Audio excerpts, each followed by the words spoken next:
Ya, Assalamualaikum warahmatullahi wabarakatuh. Halo, halo, balik lagi dengan Kakang Hafid ya. Kali ini aku akan kasih tahu bocoran soal Gading FR UTBK 2020 hari pertama di gelombang kedua, tanggal 20 Juli 2020. Oke, langsung saja. Yang pertama, pengetahuan kuantitatif, subtes pengetahuan kuantitatif. Jika pada gelombang pertama itu soal tentang perbandingan persamaan kuadrat matriks, fungsi komposisi dan fungsi inverse, kemudian menentukan nilai X dan Y, peluang, fungsi kuadrat, permutasi atau peluang gitu ya, grafik fungsi, bangun datar, deret, dan program linear. Pada gelombang kedua kurang lebih sama.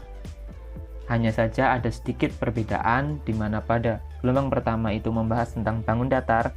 Pada gelombang kedua ada soal baru tentang bangun ruang, di mana di situ ditanyakan tentang panjang sisi dan sumbu simetris dari suatu bangun ruang, gitu ya. Oke, jadi untuk pengetahuan kuantitatif kurang lebih seperti itu. Beberapa materi sudah aku buatkan soalnya, sudah aku buatkan prediksinya. Silahkan buka di uploadan terbaruku di channel ini, gitu ya.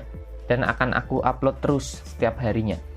2 video, insya Allah. Request saja mau yang mana dulu. Sekarang subtes yang kedua tentang pemahaman bacaan dan menulis.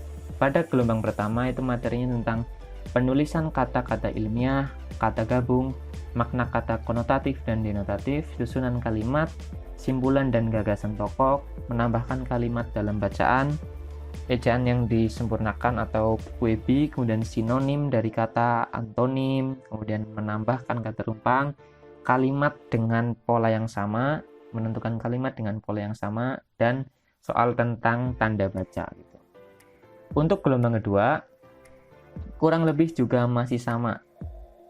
Di situ ada soal tentang ejaan yang disempurnakan, kemudian ada soal tentang simpulan dan gagasan pokok, kemudian kata tentang sinonim dan antonim, kalimat dengan pola yang sama, tanda baca, dan ada soal yang baru yaitu kata ganti yang tepat untuk suatu kata dalam kalimat atau teks yang disediakan, gitu ya.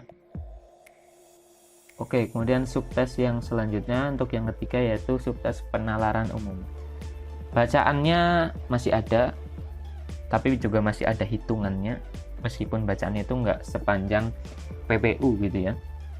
Materinya untuk gelombang pertama itu ada informasi dari bacaan, dari grafik, tabel, dan gambar, kemudian mencari rata-rata dan persentase, penalaran logis, penalaran analitis, hubungan sebab akibat, kemudian ada bahasa panda atau bahasa alien gitu ya, gagasan pokok, kesimpulan, menentukan pernyataan yang benar dan pernyataan yang salah dari teks, kemudian sinonim dan antonim.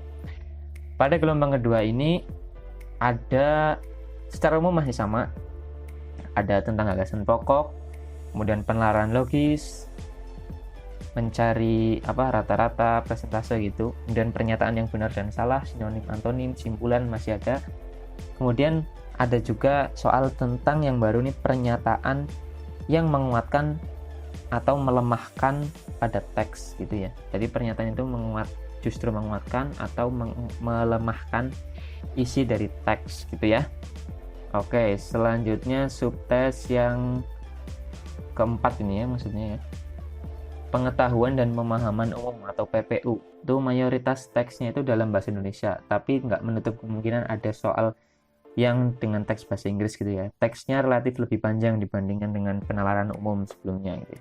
Soalnya itu tentang sinonim, antonim, gagasan pokok, simpulan, dan ide pokok gitu ya. Jadi soalnya ya gitu-gitulah kayak bahasa Indonesia pada umumnya gitu ya.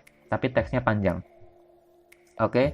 Kemudian subtes yang terakhir tentang bahasa Inggris nih ya. Masih ada subtes bahasa Inggris. Jika pada gelombang pertama itu ada tentang grammar, kemudian menentukan kata dengan makna yang sama gitu ya. Keterkaitan antar paragraf, kemudian sinonim, antonim, kata yang merujuk pada bacaan. Ada 5 ya yang aku dapat gitu ya.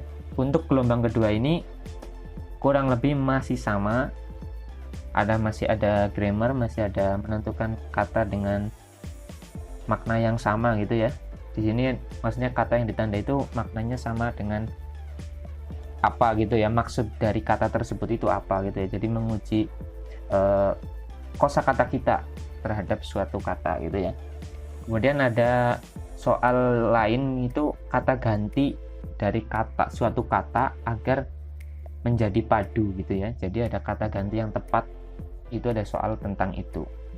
Begitulah FR UTBK hari pertama gelombang kedua dari aku.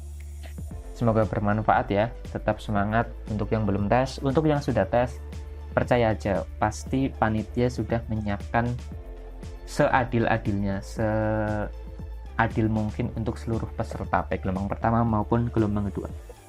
Sekian, wassalamualaikum warahmatullahi wabarakatuh.